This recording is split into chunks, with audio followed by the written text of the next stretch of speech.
जौहर university की 38 इमारतों पर मंडराया संकट का साया। उत्तर प्रदेश के रामपुर से एक ऐसी खबर सामने आई है जिसने राजनीतिक और प्रशासनिक गलियारों में हलचल मचा दी है।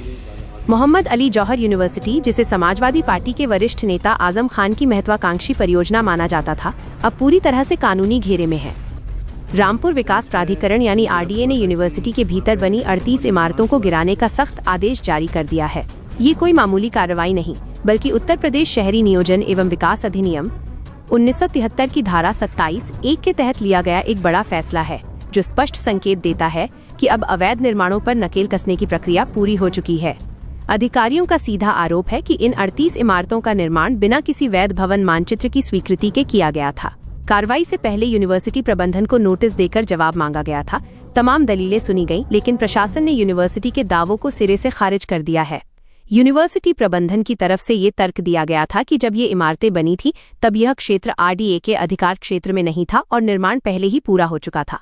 लेकिन प्राधिकरण ने इस दलील को बेबुनियाद करार देते हुए कहा कि निर्माण के समय जिस भी सक्षम अधिकारी की अनुमति अनिवार्य थी, उसे नजरअंदाज करना कानून का उल्लंघन है।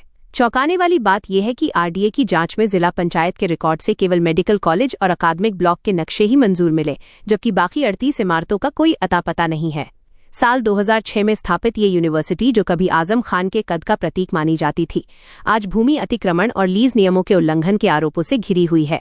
साल 2026 की शुरुआत में आजम खान और उनके परिवार ने इस यूनिवर्सिटी के ट्रस्ट से अपने हाथ पीछे खींच लिए थे और अब प्रशासनिक हथौड़े की मार इन 38 इमारतों के वजूद पर एक बड़ा सवालिया निशान लगा रही है।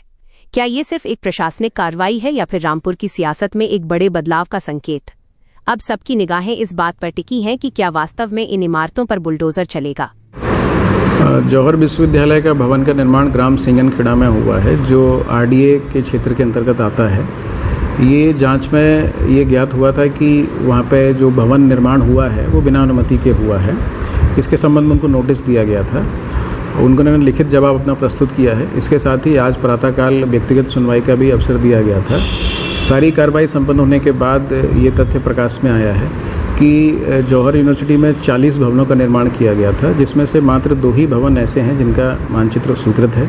शेष 38 जो भवन है बिना मानचित्र स्वीकृत कराए बनाए गए थे। इस प्रकार से इसको अवैध निर्माण पाया गया और उसके ध्वस्तीकरण का आदेश आज पारित कर दिया गया है। सर, टोटल कितने भवन हैं? कुल मिला के 40 भवन वहाँ पे पाए गए हैं, जिसमें से 2 का मानचित्र स्वीकृत कराया गया है।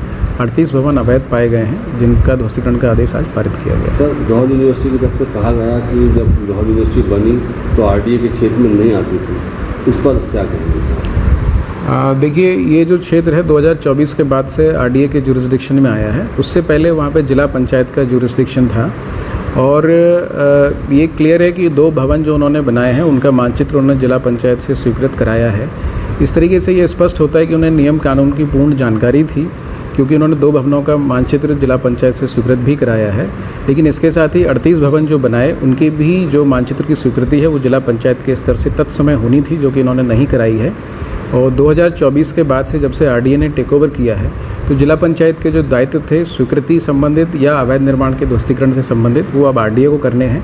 इस प्रकार से तत्समय जिला पंचायत से मानचित्र स्वीकृत न कराने की दिशा में ये 38 जो भवन है अवैध रूप से निर्मित पाए गए हैं, इस पर RDA ने ध्वस्तीकरण का आदेश पारित किया है। तो जो आज आदेश पारित किया, ये कार्रवाई कब तक अमल में लाई जाएगी? देखिए, आदेश पारित करने के उपरांत नियमानुसार 15 दिन का समय संस्था को दिया जाता है कि इस अवैध निर्माण को वे स्वयं से हटा लें, और ऐसा ना होने की दिशा में RDA द्वारा स्वयं कार्रवाई करते हुए इस अवैध निर्माण को हटाया जाएगा।